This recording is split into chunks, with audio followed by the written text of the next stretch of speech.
Bismillahirrahmanirrahim. Assalamualaikum warahmatullahi wabarakatuh. Innal hamdalillah nahmaduhu wa nasta'inuhu wa nastaghfiruh wa nastahdi wa natubu ilaihi wa na'udzu billahi min syururi anfusina wa sayyiati a'malina. May yahdihillahu fala mudilla lahu wa may yudlilhu fala hadiyalah.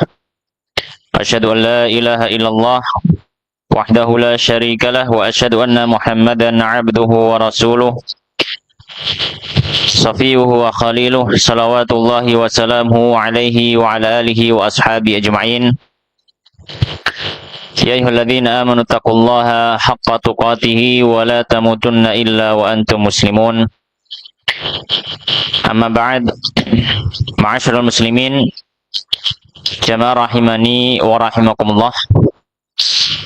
Alhamdulillah, kembali kita bersyukur kepada Allah Subhanahu wa taala karena pada kesempatan malam hari ini Allah Subhanahu wa taala memberikan kita kenikmatan untuk bisa bermajelis, berkumpul dalam rangka mendekatkan diri kepada Allah Subhanahu wa taala, bertaqarrub kepada Allah Subhanahu wa taala melalui ilmu, melalui belajar, melalui mengajar, mempelajari ayat-ayat Allah Subhanahu wa taala.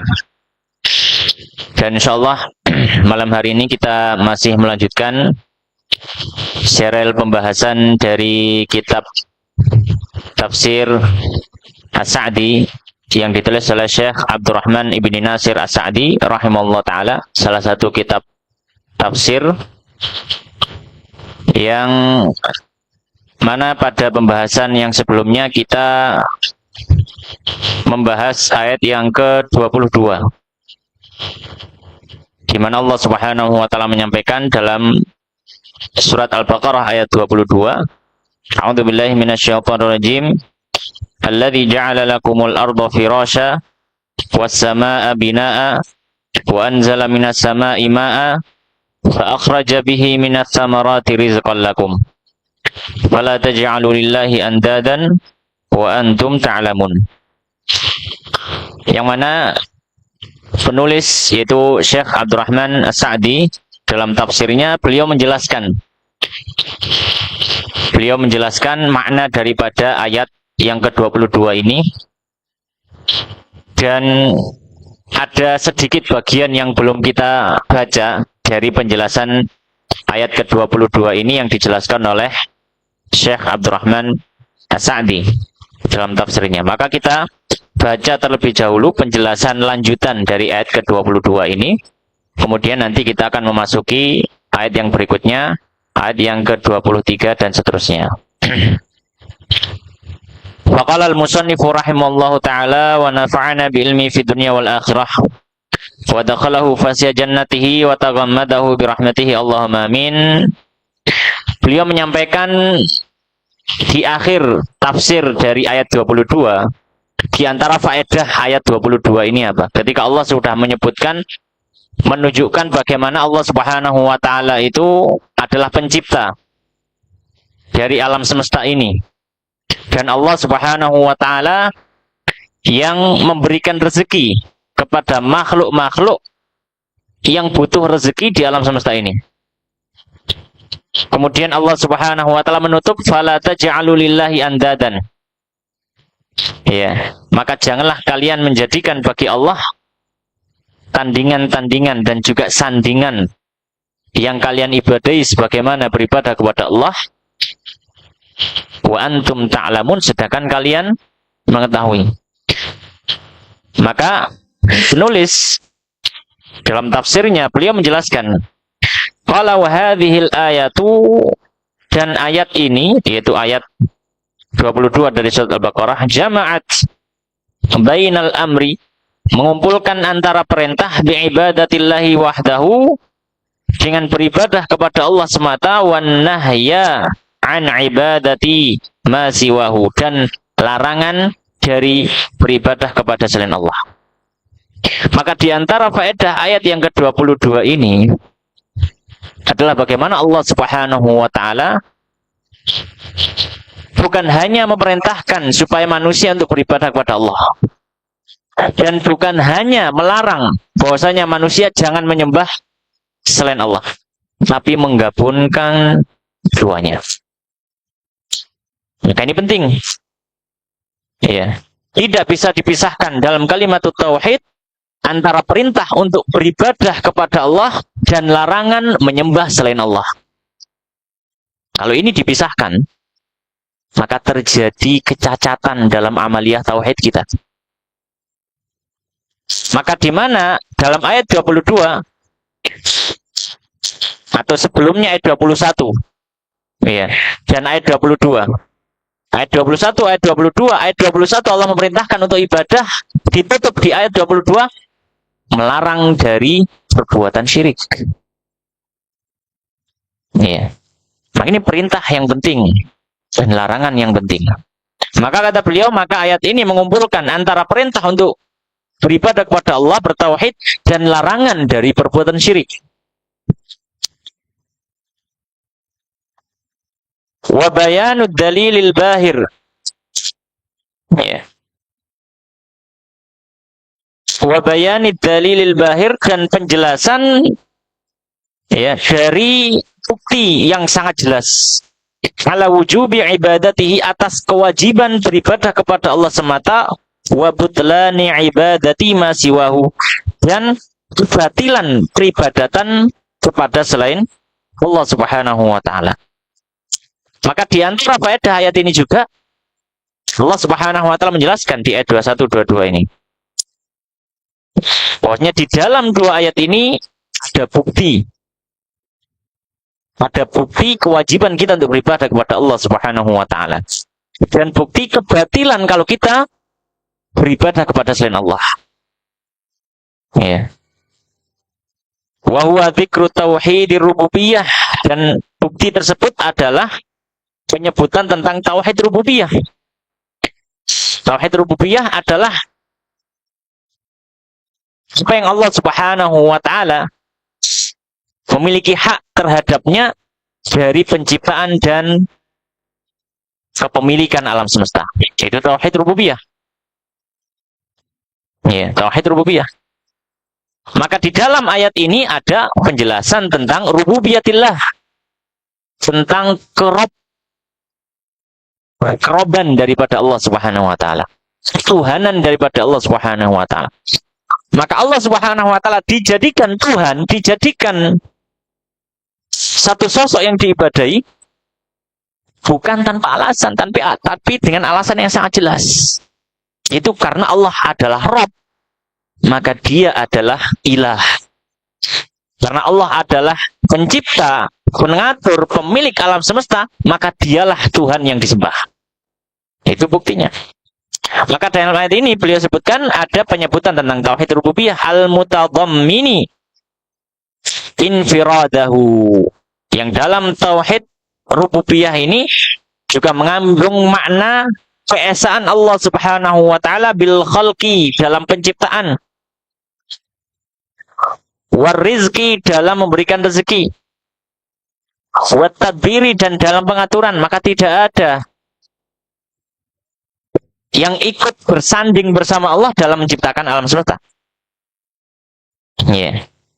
Fa idza kana kullu ahadin muqirran, maka jika setiap orang itu mengakui bi annahu laisa lahu syarikun, bahwasanya tidak ada bagi Allah teman atau sekutu, bidzalika, dalam masalah penciptaan, fakadzalika, maka demikian juga dalam masalah peribadatan. Kalau Allah Subhanahu wa taala yang memiliki, yang menciptakan, mengatur, dan memiliki alam semesta sendirian, maka kita yang beribadah kepada Tuhan yang kita anggap dia adalah penguasa pencipta kita juga harus bersendirian, tidak boleh kepada yang lainnya. Wal yakun al-iqraru, maka hendaknya pengakuan itu bi annallaha, bahwasanya Allah juga laisa lahu syarikun fa ibadatihi, tidak ada sekutu baginya dalam ibadah. Maka kita ketika sudah mengakui Allah sebagai pencipta, pengatur dan pemilik alam semesta termasuk kita, maka demikian juga dalam masalah ibadah.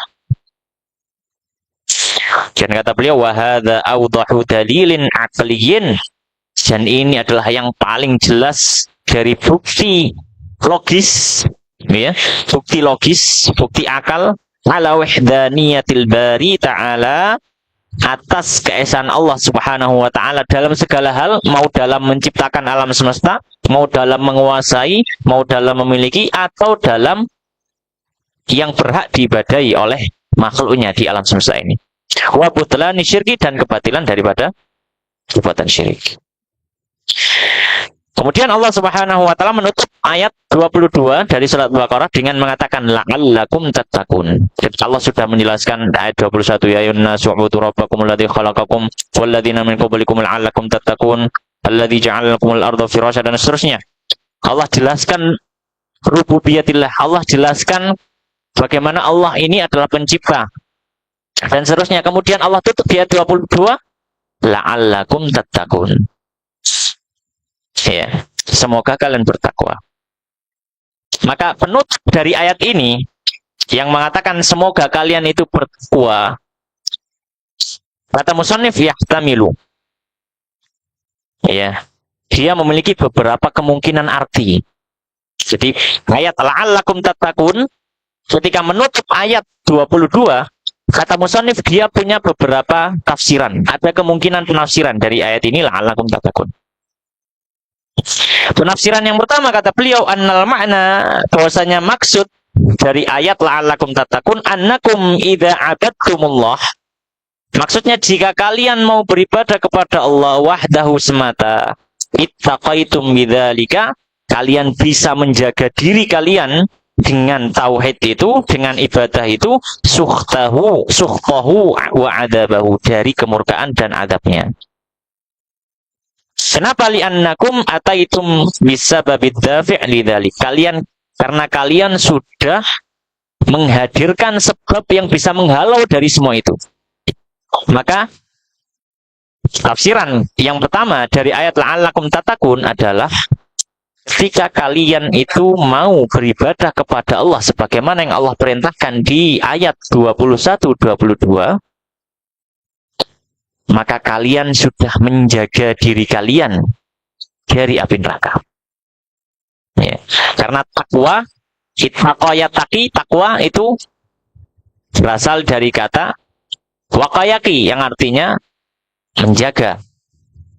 Ya, menjaga. Maka la'allakum tattaqun, semoga kalian menjaga diri kalian, gitu maksudnya. Ini tafsiran yang pertama. Ketika mau menuruti ayat 21-22 dari perintah dan larangan. Ya. Tafsiran yang kedua dari kata la'allakum tattaqun, kata beliau wa yahtamilu, dan ada kemungkinan yang kedua, an yakunal makna, bahwasanya maksud ayat itu annakum idza abadtumullah, jika kalian mau beribadah kepada Allah, sama dengan kemungkinan tafsir yang pertama. Ya. Jika kalian mau beribadah kepada Allah ketika diperintah ya ayyuhan nasu u'budu rabbakum. Kemudian Allah juga mengingatkan fala taj'alu lillahi andada. Kemudian ditutup la'allakum tattaqun.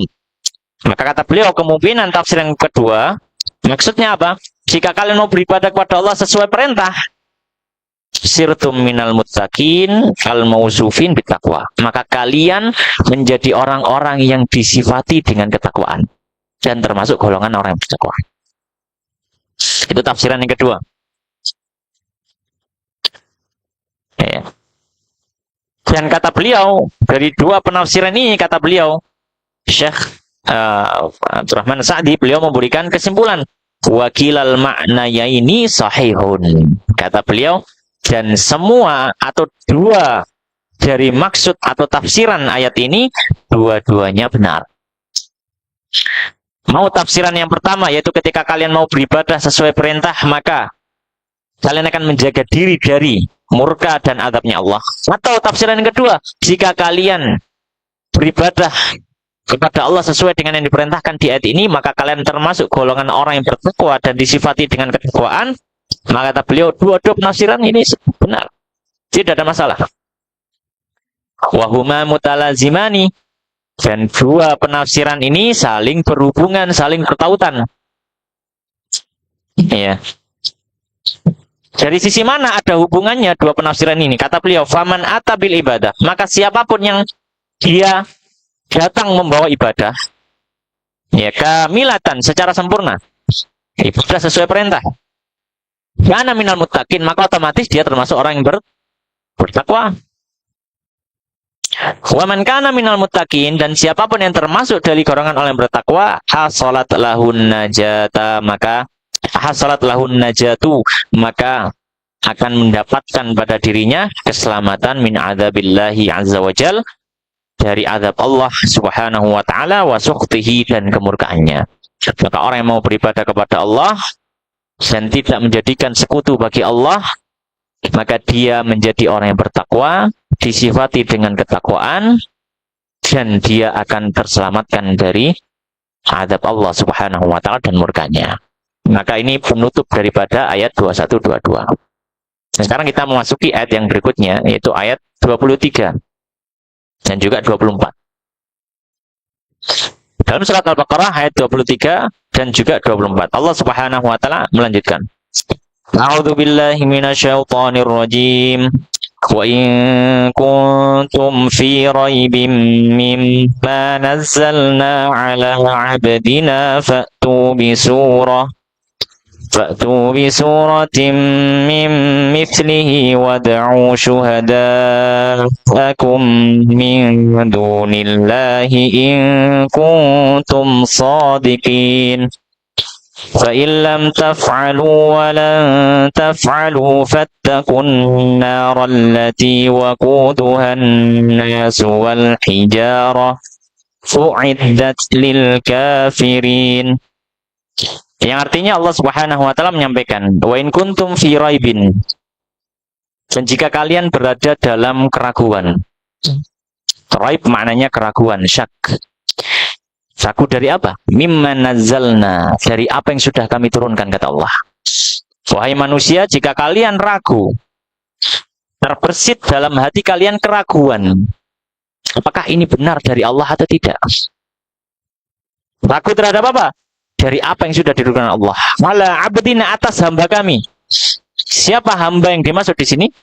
Rasulullah Muhammad sallallahu alaihi wasallam. Jika kalian ada ragu dengan Al-Quran yang sudah turun kepada Muhammad sallallahu alaihi wasallam, tu bisuratin min mithli.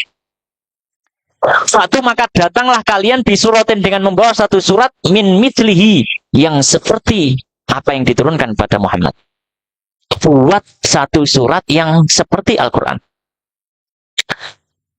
Bukan cuma itu, Allah menambahi, wad'u syuhada'akum min dunillah, dan undanglah syuhada'akum, ya, saksi-saksi kalian, maksudnya orang-orang bisa menolong kalian, membantu kalian. Ajak semua, para pakar bahasa Arab, para sastrawan, para penyair, ahli bahasa, ajak semuanya berkumpul bersama, bikin satu surat yang seperti Al-Quran. Min dunillah. Tapi jangan mengajak Allah. Ajak semua makhluknya Allah, nggak ada masalah. Kata Allah Subhanahu wa ta'ala, in kuntum shadiqin, jika kalian benar. Jadi orang Arab ini ditantang. Jadi orang Arab di zaman itu ditantang oleh Allah Subhanahu wa ta'ala. Makanya nanti dijelaskan. Ini ayat-ayat semacam ini dalam Al-Quran disebut dengan ayatut tahaddi. Ayat tantangan. Ayat tantangan. Ya. Kemudian ini ayat 23. Kemudian ayat yang ke-24. Fa in lam taf'alu, jika kalian tidak bisa melakukan. Jika kalian tidak bisa melakukan. Dan ini diantara balaghatul Quran, diantara keindahan sastra daripada Al-Quran. Allah menyampaikan, jika kalian tidak melakukan, dan kalian tidak akan bisa melakukan. Dan kalian tidak akan bisa melakukan. Allah memberikan penegasan. Bukan cuma kalian tidak bisa melakukan. Atau bukan cuma kalian tidak melakukan, tapi kalian tidak akan bisa melakukan. Iya. Menunjukkan ajis. Kelemahan terhadap mukhatab. Kelemahan terhadap orang yang diajak bicara. Iya. Ini salah satu bentuk komunikasi Al-Quran kepada yang membaca. Jadi ketika menantang, kita sudah menunjukkan kelemahan dari orang yang ditantang. Al-Quran seperti itu. Ketika menantang, membawa kebenaran, maka Al-Quran juga menunjukkan kelemahan dari orang yang ditantang itu. Wa illam taf'alu, jika kalian tidak melakukan itu, walan taf'alu, dan selamanya kalian tidak akan bisa melakukan. Ya. Kalau begitu apa? Fattakun naral lati waquduhan nas wal hijarah. Kalau begitu, fattakun nar, maka berlindunglah dari api neraka, allati waquduha, yang bahan bakarnya adalah an-nasu wal hijarah, manusia dan batu. Berbeda dengan api dunia, ini api akhirat. Api neraka, bahan bakarnya itu tidak sama dengan dunia. Ya. Kalau di dunia bahan bakar dari kertas, dari kayu, dari semacamnya, batu tidak bisa jadi bahan bakar. Ya. Manusia ya juga tidak bisa kecuali ada pemicu yang menjadi manusia itu terbakar. Tapi kalau di neraka memang manusia dan batu itu jadi bahan bakarnya. Itu jadi bahan bakarnya. Kemudian Allah menyampaikan menutup uiddat lil kafirin. Dan neraka itu disiapkan bagi orang-orang yang kafir. Maka kita mulai baca tafsir dari Musannif Syekh Abdurrahman As-Sa'di rahimahullah ta'ala. Di ayat yang ke-23 beliau menjelaskan ayat ke-23 ini, wa hadza dalilun aqliyun. Dan ini adalah dalil yang sifatnya akal, dalil logis. Ala sidqi Rasulillah, atas kejujuran, benaran Rasulullah sallallahu alaihi wasallam, wa sihhati ma jaa bihi, dan keabsahan dari apa yang beliau bawa, yaitu Al-Qur'an. Itu keabsahan dari apa yang diklaim oleh Nabi bahwasanya ini berasal dari Allah, itu sah, klaimnya itu benar. Jadi dua ayat ini menjadi bukti kebenaran apa yang sudah dibawa oleh Rasulullah SAW dari Al-Quran ini. Maka bagaimana alur dari penjelasan logis yang diberikan oleh Al-Quran ini? Maka beliau jelaskan alurnya. Faqala, maka Allah menjelaskan, wa in kuntum, dan jika kalian ya ma'syaral mu'anidin, wahai seluruh orang-orang yang ingkar terhadap Al-Quran ini, atau ingkar li Rasul, pada Rasul, radina da'watahu, yang menolak dakwahnya Rasul ini, az-za'imina kadzibahu, yang mengklaim atau menuduh kedustaan daripada Rasul tersebut, yaitu Nabi Muhammad, dan menuduh kedustaan Nabi Muhammad dalam Al-Quran ini. Jadi ketika Nabi Muhammad menyampaikan wahyu ini berasal dari Rabb pencipta semesta alam, orang-orang kafir mereka mengatakan kamu bohong. Kamu bohong Muhammad. Mana buktinya bahwasanya Al-Quran yang kamu bawa itu adalah dari pencipta alam semesta ini? Mana buktinya? Maka di sini Allah menyampaikan, jika kalian itu mengingkari Rasul, menolak dakwahnya, dan mengklaim menuduh kedustaan dari Rasul tersebut, fisyakin, dan kalian sedang dalam keraguan, ragu-ragu, bener gak ya yang dibawa Muhammad itu? Ada keraguan sebenarnya dalam hatinya, ada keraguan. Iya. Sebagian hatinya mengatakan, iya Muhammad itu benar. Nah, mungkin Muhammad bohong. Sudah kita coba.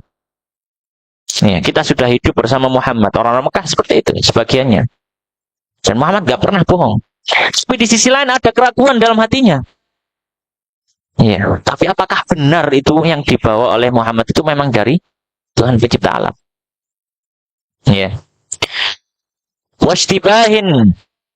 Dan ada ketidakjelasan mimma nazalna ala abdina, dari apa yang telah kami turunkan atas hamba kami, hal huwa haqqun aw ghairuhu. Apakah dia benar, kebenaran, ataukah bukan kebenaran? Iya, maka di sini salah satu cara, ini salah satu cara ya, untuk membuktikan, ya, untuk membuktikan kedustaan atau kejujuran dari wahyu Al-Quran yang dibawa oleh Muhammad. Caranya apa? Fahahuna amrun nasofun.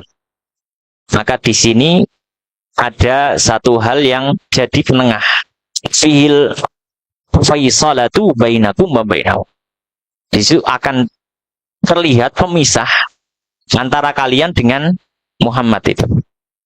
Bagaimana itu? Wahwa, yaitu annahu basyarun mithlukum. Yang pertama, kalau kalian ingin ingin mengetahui apakah Muhammad benar atau salah, yang pertama kalian perlu untuk memikirkan Muhammad itu basyarun mithlukum, manusia seperti kalian. Ini konteksnya khitabnya kepada orang Arab di zaman itu ya, khususnya orang-orang Quraisy yang tahu Nabi sejak kecil, bahkan sejak lahir. Maka diajak oleh Allah Subhanahu wa taala untuk berpikir. Perlu kalian pahami beberapa poin. Poin pertama, Muhammad itu manusia seperti kalian. Kalian tahu lahirnya, kalian tahu bagaimana kecilnya, kalian tahu bagaimana tumbuhnya, dia manusia seperti kalian. Laisa min jinsin akhar. Tidak dari jenis yang lain. Iya. Tidak dari jenis yang lain. Maksudnya ya, sama-sama orang Arab. Ya, bergaris keturunan Arab, berbahasa juga bahasa Arab, fisiknya juga Arab. Ya, seperti kalian, sama. Ya. Wa antum ta'rifunahu mundu nas'in bainakum. Dan kalian juga sudah mengetahui, mengenali Muhammad sejak dia tumbuh di tengah-tengah kalian. Poin kedua yang perlu kalian pikirkan, ya, la yaktubu wa la yaqra'u. Kalian juga tahu, Muhammad nggak bisa menulis, juga nggak bisa membaca. Muhammad tidak bisa menulis, tidak bisa membaca. Ya. Kemudian fa'atakum, kemudian dia datang di kitabin dengan tulisan, bawa tulisan. Zama annahu min indillah. Muhammad mengklaim itu dari Allah. Jadi kalian tahu, wahai orang-orang kafir Quraisy, Muhammad ini manusia seperti kalian. Terus dia itu kalian juga tahu, dia nggak bisa menulis, tidak bisa membaca. Terus tiba-tiba dia membawa sesuatu yang bisa ditulis. Iya, sesuatu yang bisa ditulis. Dan dia mengatakan bahwa itu dari Allah. Wakultum, dan kalian membantahnya dengan mengatakan apa? Antum, ya, wakultum antum, dan kalian wahai orang Quraisy mengatakan innahu taqawwalahu waftarahu.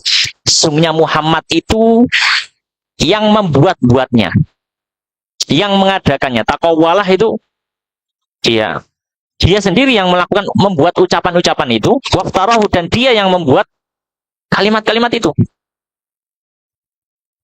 Nah, sekarang kalau kalian tahu Muhammad itu manusia, kalian juga manusia. Muhammad orang Arab, kalian juga orang Arab. Maka ketika kalian mengklaim bahwa Muhammad bikin sendiri, ya, maka kata musannif, fa in kanal amru kama taqulun, jika seperti yang kalian ucapkan, yaitu Muhammad bikin sendiri, fa'tu bisuratin min mithli. Kalau begitu ya bikin yang seperti apa yang dibawa Muhammad.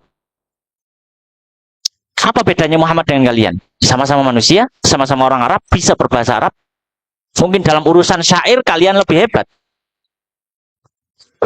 Kalau mau membuktikan Muhammad bohong, ya silahkan bikin tandingannya yang sama, terus bilang, ya, kumpulkan manusia, kemudian katakan, saya bisa membuat seperti yang dibuat oleh Muhammad. Ya. Maka tentu saja orang-orang Quraisy ketika itu tidak mampu. Ya. Bahkan Allah bukan hanya menyuruh, tapi bahkan boleh minta tolong pada orang Arab lain. Kata musannif di sini, wasta'inu biman taqdiruna alaihi, dan silakan kalian minta bantuan pada orang yang mampu untuk membuat seperti Al-Qur'an. Min a'wanikum wa syuhadaikum, dari penolong-penolong kalian dan saksi-saksi kalian. Fa inna hadza amrun yasirun alaikum, kata beliau. Maka ini adalah perkara yang mudah bagi kalian. Tanpa sulitnya membantah satu orang. Dan kita tahu bahwa memang tradisi Arab di zaman itu, ya, tradisi Arab di zaman itu, orang-orang itu sudah menjadi hal yang lumrah, tidak bisa membaca, tidak bisa menulis. Ya, tidak bisa membaca, tidak bisa menulis. Sedikit sekali orang yang bisa baca tulis. Terus bagaimana? Mereka cuma menghafal. Ya. Dan di zaman itu memang sangat terkenal orang Arab dengan syair-syairnya, gubahan-gubahan syair. Dan orang-orang yang ahli syair itu bersyair dari hafalan. Menghafal, bersyair. Banyak sekali penyair-penyair jahiliyah yang sangat masyhur. Mereka membuat kalimat-kalimat yang indah sekali. Ya. Maka kalau mau bikin seperti Al-Quran yang dibawa Muhammad ini, ya itu sangat mudah bagi kalian. Ya. Kalau kalian memang mengklaim bahwasanya Muhammad itu bikin sendiri, sama-sama manusianya, sama-sama orang Arabnya. Iya. Khususan wa antum ahlul fasaha wal khitabah wal adawatil azimati lirasul. Yang kata beliau, terlebih lagi kalian itu adalah orang yang paling fasih dalam bahasa Arab. Paling pandai untuk berceramah. Iya. Dan paling besar permusuhannya terhadap Rasul. Iya. Jadi semua unsur-unsur pendukung kalian untuk melakukan itu sangat sempurna. Ya.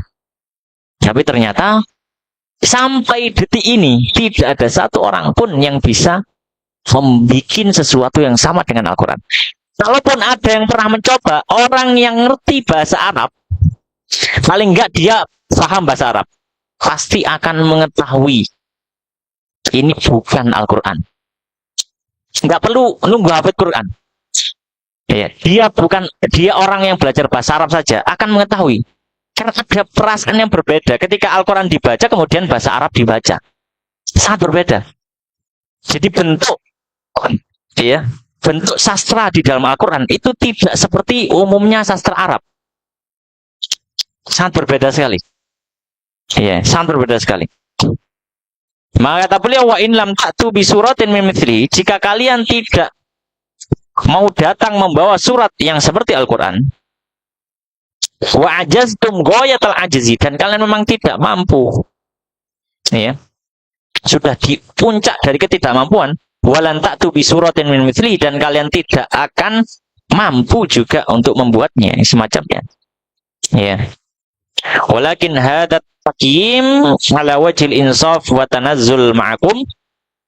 Ya, dan akan tetapi penilaian ini sesuai dengan bentuk yang ideal, dan juga kalau taruhlah misalkan kita mau berpikir bersama, berkompromi dengan kalian, maka kata musannif fahada ayatun kabiratun, kalau begitu ya ini merupakan petunjuk yang sangat besar sekali, wa dalilun wadihun, dan petunjuk dalil yang sangat jelas, jaliyun, yang begitu jelas terang, ala sidqihi, atas kejujuran Nabi Muhammad, wa sidqi ma ja'a bihi, dan kejujuran apa yang beliau bawa, yaitu Al-Quran.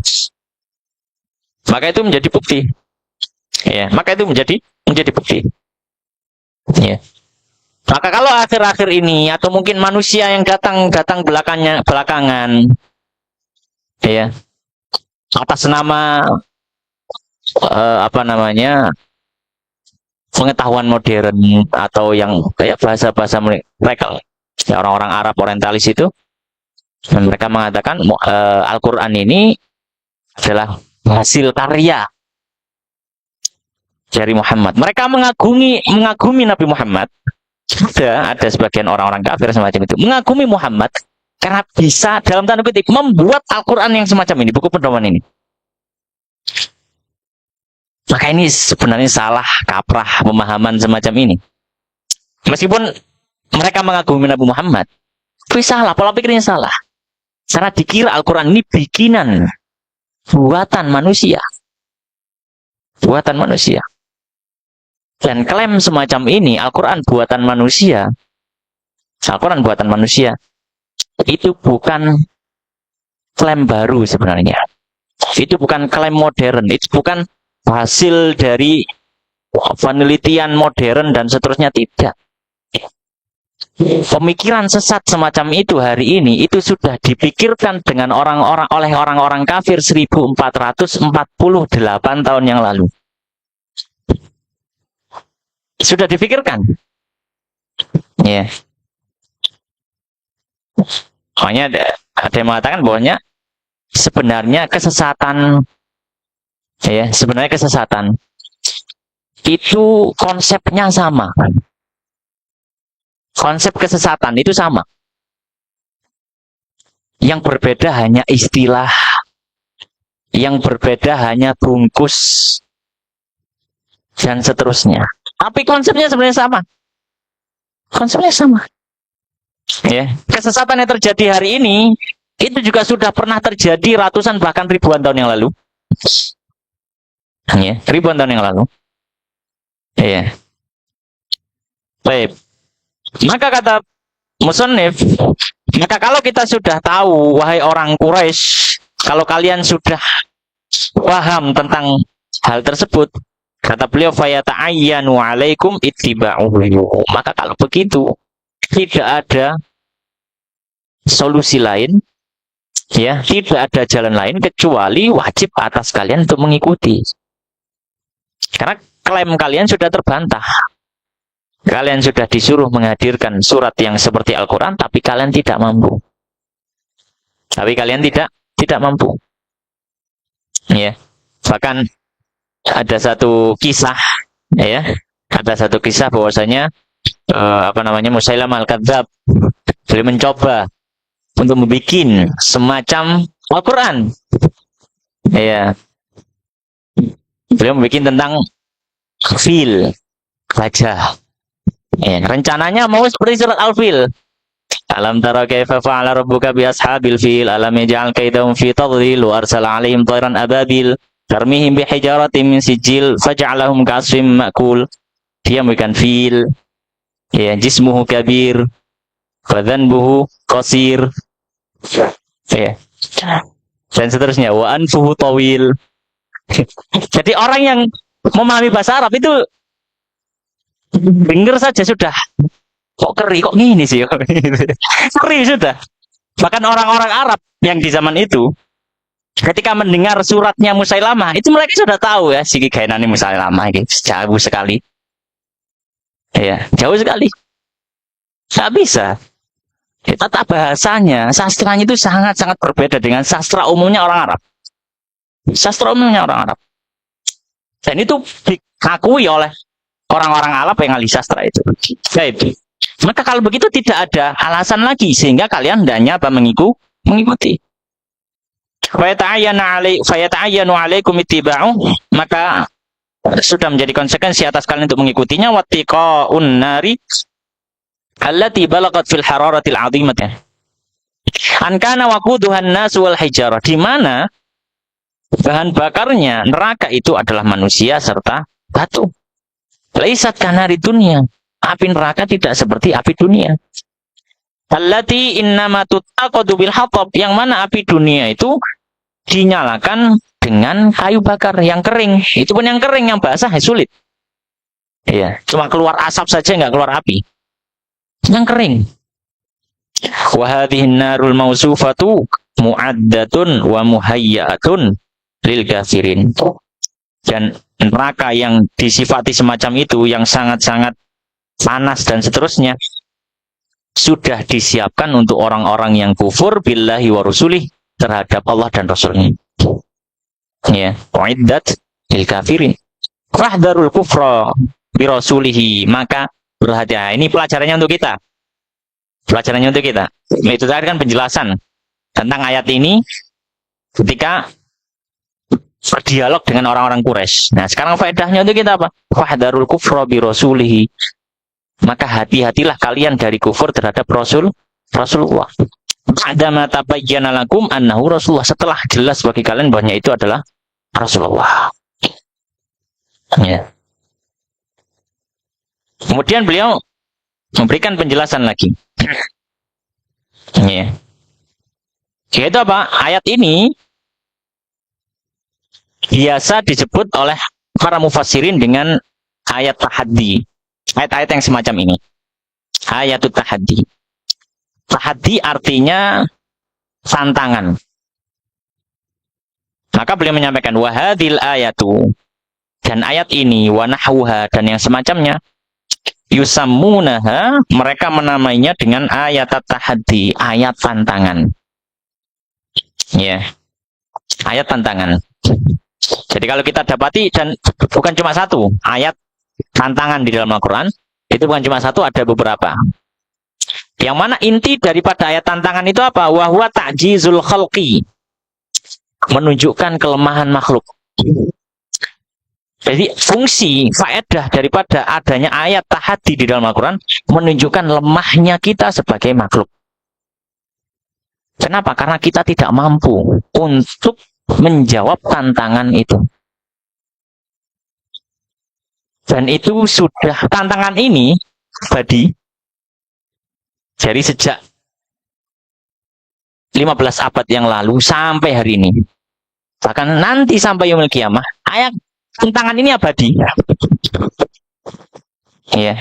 Dan dengan keabadian dari tantangan ini sampai hari ini pun dan sampai nanti tidak ada yang bisa menjawab tantangan ini. Tidak ada yang bisa menjawab tantangan ini. Dan tidak ada satu kitab dari agama-agama lain yang berani menantang. Yang berani menantang kepada orang yang tidak beriman kepada kitab tersebut. Tidak ada. Akan kitab-kitab tersebut sudah dirubah sendiri. Ya, sudah dirubah sendiri. Ya, ditambahi sendiri dan seterusnya. Injil, Taurat, ya, itu yang kitab-kitab samawi sudah ditambah-tambahkan. Ya, akan bikin surat-surat sendiri. Dan surat itu dimasukkan termasuk bagian dari kitab suci. Ya. Apalagi kitab-kitab yang bukan samawi. Ya. Tapi Al-Quran menantang. Al-Quran menantang. Dan tidak ada yang bisa menjawab tantangannya. Maka ayat ini disebut ayat tantangan. Kenapa? Karena menunjukkan kelemahan makhluk. Kelemahan dari apa? An ayatu bimitsli hadzal Quran. Untuk mendatangkan yang semacam Al-Quran. Au yu'ariduhu biwajhin. Atau membantah isi Al-Quran dari satu sisi saja. Dan alhamdulillah, ya, Allah Subhanahu wa ta'ala yang menjamin, ya, kemurnian daripada Al-Quran. Dan ketika ada orang yang mau merusak Al-Quran, pasti ada salah satu atau mungkin lebih dari hamba-hamba Allah Subhanahu wa ta'ala yang bangkit untuk menjawabnya. Ya, bangkit untuk membantah balik. Dan itu dilakukan dari orang-orang yang menyebarkan syubhat-syubhat, menggunakan ayat-ayat Allah Subhanahu wa ta'ala untuk menyerang Allah. Naudzubillah. Ya.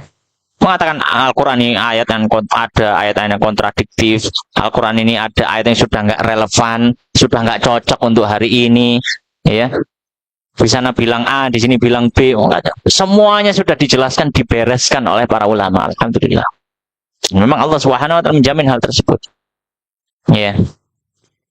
Contohnya ya, seperti ayat yang lain, qala ta'ala, Allah Subhanahu wa ta'ala menyampaikan dalam ayat yang lain, qul la in ijtama'atil insu wal jin. Bahkan Allah dalam ayat yang lain Menyampaikan tantangan ini bukan cuma kepada manusia. Allah menyampaikan, katakan Muhammad, seandainya berkumpul manusia dan jin, bukan cuma manusia saja, manusia dan jin semuanya. Ya. Ala an ya'tu bimithli hadzal Qur'an, dengan satu tujuan yang sama, membuat semacam Al-Qur'an. La ya'tuna bimithlihi, mereka tidak akan atau mereka tidak datang dengan membuat yang semacamnya. Walau kana ba'dhum li ba'din dhahira, meskipun satu membantu satu yang lainnya, meskipun saling bantu membantu. Iya, taruhlah orang manusia semuanya kafir, jin semuanya kafir, atau misalkan mereka berusaha untuk membuat ayat semacam Al-Quran, tidak akan bisa. Dalam catatan bahasa Arab ya, karena ijazul Quran itu bahasa Arabnya, ya, bukan terjemah, tidak. Ya, maka orang yang memang pakar bahasa Arab, silakan dikumpulkan. Jin-jin Arab, orang-orang Arab, kumpulkan. Silakan bikin. Ya, yang paham bahasa Arab, bikin. Ditantang oleh Allah Subhanahu wa Ta'ala. Dan beliau jelaskan, wa kaifa yaqdirul makhluqu min turabin an yakuna kalamuhu ka kalami rabbil arbab. Ya. Musannif kemudian beliau memberikan penjelasan, kenapa sih kok nggak bisa? Kenapa makhluk itu tidak bisa? Kata beliau, bagaimana makhluk yang terbuat dari tanah itu bisa menyamai dan mampu menjadikan ucapannya seperti ucapan pencipta, yaitu Allah. Ya, bagaimana bisa? Ya. Tidak akan mungkin mampu. Makhluk itu dari tanah yang menciptakan Allah. Bagaimana bisa menyamai antara ucapan makhluk dengan ucapan Al-Khaliq? Tidak akan mampu. Ya. Am kaifa yaqdirul faqirun nakis, atau bagaimana mungkin mampu orang yang fakir, yang penuh dengan kekurangan, makhluk yang penuh dengan kekurangan, min jamil wujud, dari semua sisinya, an ya'ti bikalamin, dia datang membawa sebuah ucapan kakalamil kamil, dengan ucapan yang sempurna, tidak ada kekurangan sama sekali. Bagaimana mungkin? Bagaimana mungkin keluar dari sesuatu yang kurang, sesuatu yang sempurna? Ya. Alladzi lahul kamalul mutlak, yang mana ucapan itu adalah ucapan yang sempurna secara mutlak, tidak ada kurangnya sama sekali. Wal ghinal wasi'u min jamil wujuh, dan yang mewakili semua hal dari semua sisi. Hadza laisa fil imkan, kata beliau, ini tidak mungkin. Tidak mungkin, mustahil. Maka tantangan ini mustahil untuk dilakukan. Mustahil ini dia sudah tidak bisa. Wala fi qudratil insan, bukan cuma mustahil untuk dilakukan, tapi memang secara asal itu sudah di luar kemampuan manusia. Sudah di luar kemampuan manusia. Maka bagaimana bisa manusia membuat sesuatu yang di luar kemampuannya? Wa kullu man lahu adna dzauqin. Kemudian beliau memberikan penjelasan. Kalau misalkan ada yang mau nyoba-nyoba, seperti rencana Musailamah al-Kadzdzab tadi, atau yang orang lain lah. Wallahu ta'ala alam, sebatas pengetahuan yang saya pernah baca ya. Tidak ada yang pernah nyoba untuk bikin surat seperti Al-Quran, kecuali satu orang saja, Musailamah al-Kadzdzab itu. Orang-orang setelahnya, setinggi-tingginya, sebesar-besarnya mereka tidak suka Al-Quran, tidak ada yang berani bikin seperti Al-Quran. Kenapa? Karena takut ketahuan bohongnya. Takut ketahuan tidak samanya. Maka beliau jelaskan, wa kullu man lahu adna dzauqin, dan setiap orang yang memiliki rasa bahasa Arab, dia punya kemampuan bahasa Arab dan punya rasa berbahasa bahasa Arab, wa ma'rifatin, dan pengetahuan tentang bahasa Arab meskipun sedikit, bi anwa'il kalam, dengan jenis-jenis ucapan Arab, idza wazana hadzal Qur'anal azim, ketika dia menyandingkan Al-Qur'an ini bi ghairihi, dengan selainnya min kalamil bulagha dan selainnya dari syair-syairnya orang ahli syair, orang Arab ahli syair, ketika disandingkan dibaca, ya surat yang ringkas-ringkas saja. Nasr misalkan idza jaa nasrullahi wal fath wa ra'aitan nasa yadkhuluna fi dinillahi afwaja dan seterusnya. Kemudian baca misalkan syairnya siapa gitu. Ya. Syairnya siapa? Dan orang yang membaca memang punya kemampuan meskipun sedikit saja. Ya, punya kemampuan bahasa Arab meskipun sedikit saja, dhaharalahul farqul azim. Akan tahu ada perbedaan yang begitu besar. Rasa bahasanya sudah beda. Dan itu dirasakan oleh orang-orang Quraisy zaman itu sebenarnya. Dirasakan oleh orang-orang Quraisy zaman itu. Ya. Sebagian dari mereka mengatakan ini tidak mungkin Muhammad bikin sendiri. Sebagian dari mereka mengatakan seperti itu. Ya. Ini termasuk mujizat daripada apa? Al-Quran. Saya mungkin adzan terlebih dahulu, kemudian kita lanjutkan sedikit.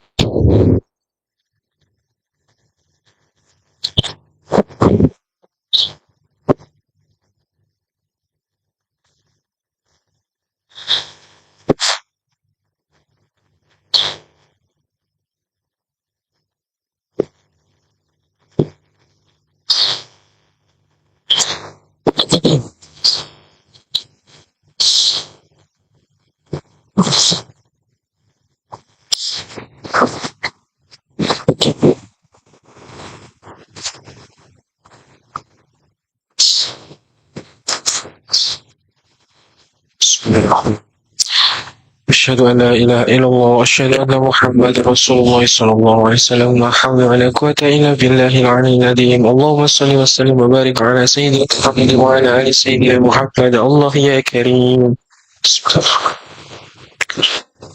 الله أكبر الله أكبر الله أكبر الله الله الله الله أكبر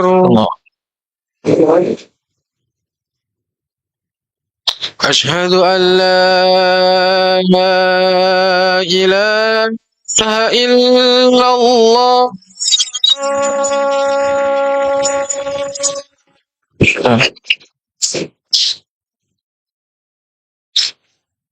أشهد أن لا إله إلا الله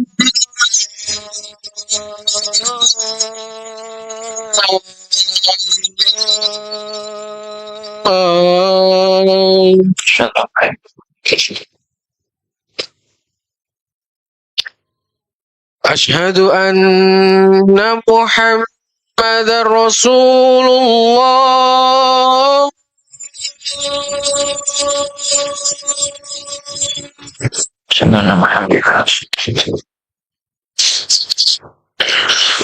أشهد أن محمد رسول الله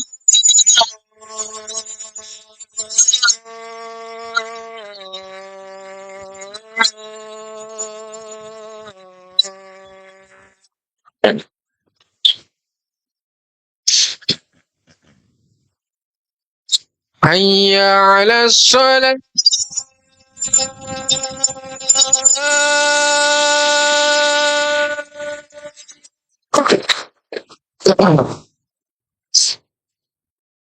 حي على الصلاة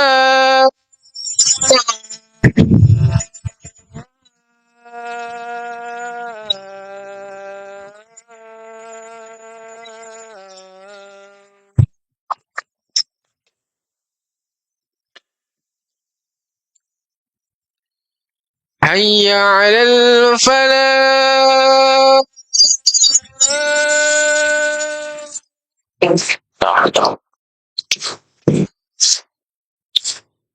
حي على الفلاح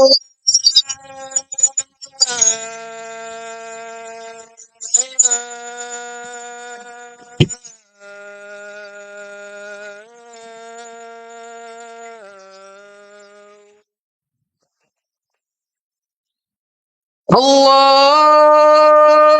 Akbar, Allahu Akbar. La ilaha illallah.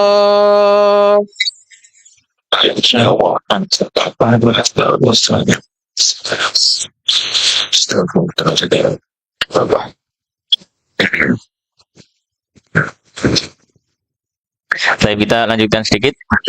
Kemudian beliau menutup tafsir dari ayat 23-24 ini dengan menyebutkan faedah-faedah yang bisa kita ambil dari dua ayat ini. Beliau menyebutkan di sini ada 4 faedah. Beliau jelaskan secara detail dari setiap faedahnya. Kita sebutkan terlebih dahulu kesimpulan dari setiap faedahnya. Ya. Faedah yang pertama, beliau sampaikan. Ya, faedah pertama dari dua ayat ini, bahwasanya orang yang berkemungkinan untuk mendapatkan hidayah adalah orang yang punya keraguan, bukan orang yang ingkar. Orang yang berkemungkinan untuk dapat hidayah itu adalah orang yang punya keraguan. Keraguan ini muncul karena jahil, karena ketidaktahuan, bukan orang yang ingkar. Ya, apa bedanya? Kalau orang itu tidak tahu atau dia ragu, itu muncul karena ketidaktahuan. Tapi kalau ingkar, di antara karakteristik daripada ingkar disebut ingkar ketika dia sudah tahu tapi memang melawan. Yang dibahasakan dengan mu'anid. Maka kalau orang sudah mengingkari sejak awal, itu sulit untuk mendapatkan hidayah. Ya. Sulit untuk mendapatkan apa? Hidayah. Ya. Maka di sini Allah Subhanahu wa taala di awal tadi mengatakan wa in kuntum fi raibin. Jika derajat kalian ini masih derajat ragu karena tidak tahu kalian, Allah mencoba untuk menjelaskan. Allah mencoba untuk menjelaskan. Jika derajat kalian derajat ragu karena tidak tahu, kalian akhirnya mengklaim semacam itu, mengatakan menuduh Muhammad dusta itu karena tidak tahu. Saya dijelaskan oleh Allah. Tapi kalau sudah mu'anid, sudah orang yang ingkar, dia tahu tapi sudah mengingkari, ini sudah penjelasan apapun tidak akan berguna. Maka ini faedah yang pertama dari dua ayat ini. Dan faedah pertama ini disebutkan oleh musannif, dijelaskan secara gamblang. Beliau mengatakan, qala al-musannifu rahimahullah ta'ala wa fi qawlihi wa in kuntum fi raibin. Dan dalam ucapan, dalam firman Allah, jika kalian dalam keraguan, ila akhir hingga akhir ayat. Dalilun, menjadi bukti ala anna alladhi yurja lahul hidayah, bahwasanya orang yang diharapkan baginya al-hidayata, hidayah minad dhalalah, dari kesesatan, wasyak, adalah orang yang masih ragu, al-hair, yang masih bingung. Masih ragu, masih bingung. Ya. Makanya disebutkan dalam ayat yang lain bahwasanya orang-orang Nasara itu lebih dekat kepada orang-orang Muslim. Lebih besar kemungkinannya untuk memeluk Islam daripada orang Yahudi. Dan itu fakta, realita. Ya, kebanyakan orang yang masuk Islam jarang sekali, bahkan sampai hari ini, agama sebelumnya adalah Yahudi. Kebanyakan Nasrani. Ya, kenapa? Karena disebutkan bahwasanya Nasrani itu memang terbangun di atas ketidaktahuan. Peribadatan dia dibangun di atas ketidaktahuan. Ya, tapi kalau orang Yahudi, mereka tahu tapi nyari celah. Itu karakternya orang Yahudi gitu. Tahu, dicari celahnya. Allah Subhanahu wa taala menyuruh, ya, jangan memakan gaji. Orang Yahudi berpikir, ya wis tak pangan tak dole. Duit tak pangane gitu. Itu karakternya orang Yahudi seperti itu. Nyari celah syariat. Nyari celah apa? Syariat. Ya, baik, aku lihat. Wasyak al-hair. Alladzi lam ya'rifil haq, yang tidak tahu kebenaran, minad dharar, dari kesesatan. Wa hadzal ladzi idza bayyana lahul haqqu aw buyyina lahul haqq, maka orang semacam ini jika sudah dijelaskan kebenaran, hariyun bittibahi, maka sudah selayaknya dia untuk mengikuti. Karena dia tidak tahu kemudian jadi tahu, selayaknya mengikuti. In kana shadiqan fi talabil haqq, jika dia jujur dalam mencari kebenaran. Wa amal mu'anid, adapun orang yang mu'anid tadi ingkar. Ingkar itu karakternya dia tahu kemudian nolak. Alladzi ya'riful haqqa wa yatruku, yang dia tahu kebenaran dan dia tinggalkan. Fahadza la yumkinu ruju'uhu, kata beliau. Orang semacam ini sudah nggak mungkin lagi untuk rujuk, untuk kembali. Kenapa? Wong dia ketika tahu saja nggak mau. Ya. Maka ya dia tidak akan kembali. Ya. Makanya para ulama mengatakan murtad itu lebih kafir daripada orang kafir asli. Karena murtad sudah tahu, sudah merasakan nikmatnya bisa sholat, nikmatnya meletakkan dahi di tanah untuk bersujud pada Allah. Terus habis itu apa? Dia malah kabur. Orang murtad itu mu'anid. Orang murtad itu apa? Mu'anid. Ya. Makanya para ulama menyampaikan orang murtad itu lebih kufur dari orang kufur sendiri, orang kafir asli sendiri. Orang kafir ya karuan, mereka mungkin nggak belajar atau apa. Ini sudah merasakan nikmatnya iman. Li'annahu tarakal haq ba'da ma tabayyana lahu, karena orang yang mu'anid, yang mengingkari ini, dia tinggalkan kebenaran setelah jelas baginya kebenaran itu. Lam yatruku an jahlin fala hilata fihi. Dia tidak meninggalkan karena kebodohannya, tidak, dia tahu. Fala hilata fihi, maka tidak ada alasan baginya. Wa kadzalika syak, demikian juga orang yang ragu, alladzi laisa bisadiq, tapi dia nggak jujur. Dia ragu, orang yang bodoh. Tapi sebenarnya dia itu nggak pengen belajar. Dia nggak pengen tahu. Dia nggak pengen tahu. Dia nggak jujur. Fi talabil haq, dalam mencari kebenaran. Bal huwa mu'ridun. Bahkan dia berpaling. Mau dikasih tahu, nggak usah gitu. Ghairu mujtahidin fi talabi, dia tidak sungguh-sungguh dalam mencari kebenaran. Fahadza fil ghalibi la yuwafaq. Maka orang yang semacam ini pun sama-sama kebanyakan itu tidak mendapatkan taufik. Orang mendapatkan taufik berawal dari keraguan karena ketidaktahuan, kemudian dia benar-benar mencari dan jujur. Dia ingin cari kebenaran. Ya. Ini faedah pertama. Faedah yang kedua dari ayat ini, ya. Ayat ini menjadi dalil bahwasanya sifat yang utama bagi Nabi Muhammad SAW itu adalah sifat beliau sebagai hamba. Sifat beliau sebagai hamba itu sifat yang utama. Ya, sifat yang utama. Makanya dalam beberapa hal yang sifatnya penting, yang sifatnya dasar, ketika menyebutkan nama Nabi Muhammad, disebutkan dengan karakter beliau sebagai hamba. Bukan sebagai rasul, sebagai hamba. Ya. Dalam ayat ini Allah menyampaikan wa in kuntum fi raibim mimma nazzalna ala abdina. Maka kata beliau, wa fi wasfi Rasul sallallahu alaihi wasallam bil ubudiyyah fi hadzal maqamil azim. Dan ketika mensifati Nabi Muhammad sallallahu alaihi wasallam sebagai hamba dalam perkara yang besar, ini perkara yang besar. Karena pondasi pokok agama ini tentang kebenaran Al-Qur'an. Nabi Muhammad disebut sebagai hamba. Dalilun ala anna a'dhama awsafi, menjadi bukti bahwanya paling agung dari sifat yang dimiliki oleh Nabi adalah qiyamuhu bil ubudiyah, ketika beliau menegakkan peribadatan kepada Allah sebagai seorang hamba. Maka kita harus berbangga ketika disebut sebagai hamba Allah. Allati la yalhaquhu fiha ahadun minal awwalina wal akhirin, yang tidak didapati oleh seorang pun dari orang yang terdahulu atau yang datang kemudian. Ya, kehormatan sebagai seorang hamba seperti yang diterima oleh Nabi Muhammad itu tidak akan didapati oleh orang yang sebelum beliau dan setelahnya. Sama wasafa bil ubudiyyati fi maqamil Isra, sebagaimana juga Allah Subhanahu wa taala mensifati Nabi sebagai hamba dalam cerita Isra Mi'raj. Allah menyampaikan apa? Faqala subhanalladzi asra bi 'abdihi lailan. Maha suci Allah yang sudah memperjalankan hambanya di malam hari. Ya, perkara yang besar, Isra Mi'raj. Fi maqamil inzal. Dan dalam masalah menurunkan wahyu. Maka Allah menyampaikan apa? Faqala tabarakalladzi nazzalal furqana ala 'abdihi liyakuna lil alamin nadhira.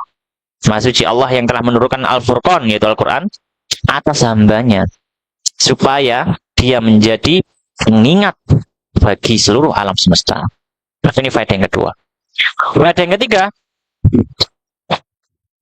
faedah ketiga, ketika Allah menyampaikan uiddat lil kafirin, faedah ketiga, ayat ini juga menjadi dalil dari akidah yang diyakini oleh Ahlussunnah wal Jamaah, bahwasanya neraka dan surga itu sudah tercipta. Sudah tercipta. Kenapa? Karena sebagian kelompok Islam, sekte Islam, khusus Mu'tazilah, mereka meyakini bahwasanya surga dan neraka tidak tercipta sekarang. Nanti akan tercipta. Nanti diciptakan Allah Subhanahu wa taala. Tidak tercipta sekarang. Tidak tercipta sekarang. Maka ayat ini termasuk menjadi bantahan. Karena Allah menyampaikan uiddat, sudah dipersiapkan bagi orang kafir. Maka beliau menyampaikan wa fi qoulihi uiddat lil kafirin, dan dalam firman Allah disiapkan bagi orang kafir, wa nahwiyah dan semacamnya minal ayat, dari ayat dalilun limadhhabi ahli sunnati wal jamaah. Ini dalil bagi madhab ahli sunnah wal jamaah, akidah ahli sunnah wal jamaah. Apa? Annal jannata wan nara makhluqatani, bahwasanya neraka dan surga itu dua-duanya tercipta dan sudah tercipta. Khilafan lil Mu'tazilah, berbeda halnya dengan orang-orang Mu'tazilah. Faedah yang terakhir, faedah yang keempat, dari ayat ini, bahwasanya orang-orang yang melakukan dosa apapun di bawah kekufuran, di bawah kekufuran, tidak kekal di neraka. Orang-orang yang melakukan dosa di bawah kekufuran, mau dosa besar, dosa kecil, di bawah kekufuran, dia tidak kekal di neraka. Kenapa? Karena Allah menyampaikan neraka itu uiddat lil kafirin. Memang disediakan, diabadikan untuk orang-orang kafir.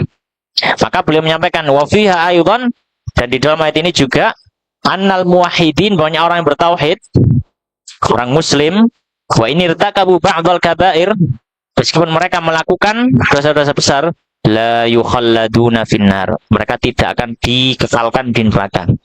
Kenapa? Li'annahu qala, karena Allah menyampaikan uiddatul kafirin, disediakan bagi orang kafir. Dan beliau jelaskan falokana usatul muwahhidin, seandainya orang-orang yang bermaksiat dari kalangan orang-orang bertauhid, dari orang muslim, yukhalladuna fiha, mereka dikekalkan di neraka, lam takun mu'addatan lil kafirina wahdahum, maka niscaya neraka itu tidak disebut disediakan untuk orang kafir saja.